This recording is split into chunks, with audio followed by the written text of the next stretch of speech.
guys, welcome to today's video. Today we will be making masks, and here are a few of the ones that I've started and a few of the ones I've made. So I'm really excited to do this tutorial, and I've made a ton of masks. Let's go. The first step is to cut out 4 pieces. 2 of this outside fabric, and I've chosen this beautiful gray fabric with florals on it. And I will leave my template in the comment section down below and in the description box. And this is just a super simple mask. It's kind of a general fits all, but I know if you have a mask you already like, you can trace a 1/4 inch around it.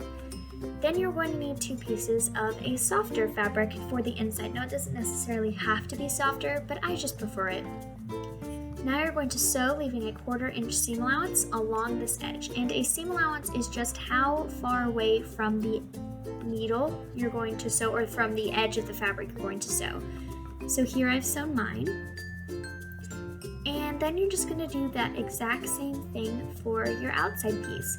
But this is super important. If you have a fabric with pattern on it, you have to put the right sides together, because then when we flip it out after we sew this part, it's going to be super important.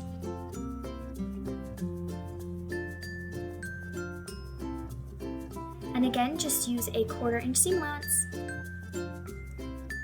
As you can see, I have done my 1/4 inch seam allowance.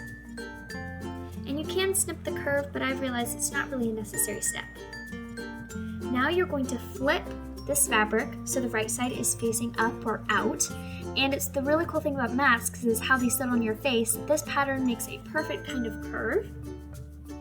And you're going to put the right sides together.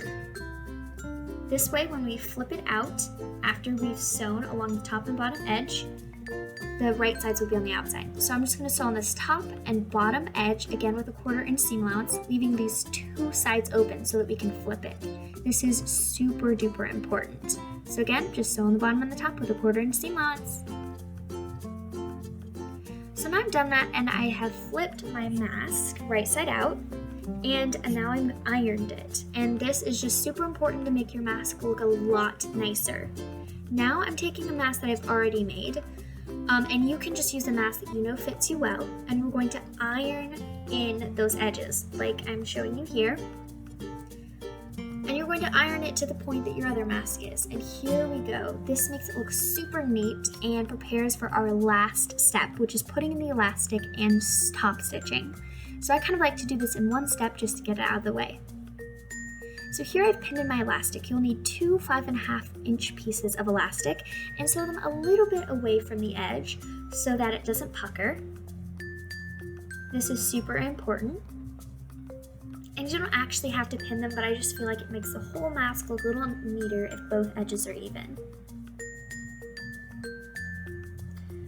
So now you're going to sew from this edge with a 1/4 inch seam allowance, going down all the way across the bottom, again, just a 1/4 inch seam allowance, up on this side, and up and over. So by doing this, you're both top stitching to make it look a lot more professional while also sewing in the elastic.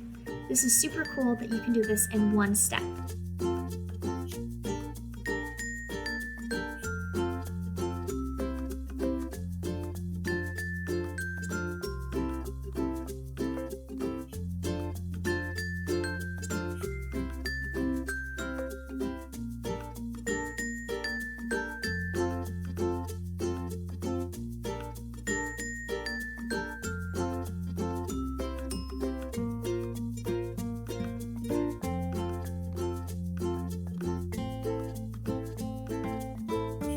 Here is our finished mask. Doesn't it look so great? As you can see, the top stitch really makes it look professional, and the inside is super soft and it's super comfortable. So please let me know in the comments down below what you'd like to see next, and if you like this style of video. I know it was a little bumpy, but I've been having a hard time filming these videos lately.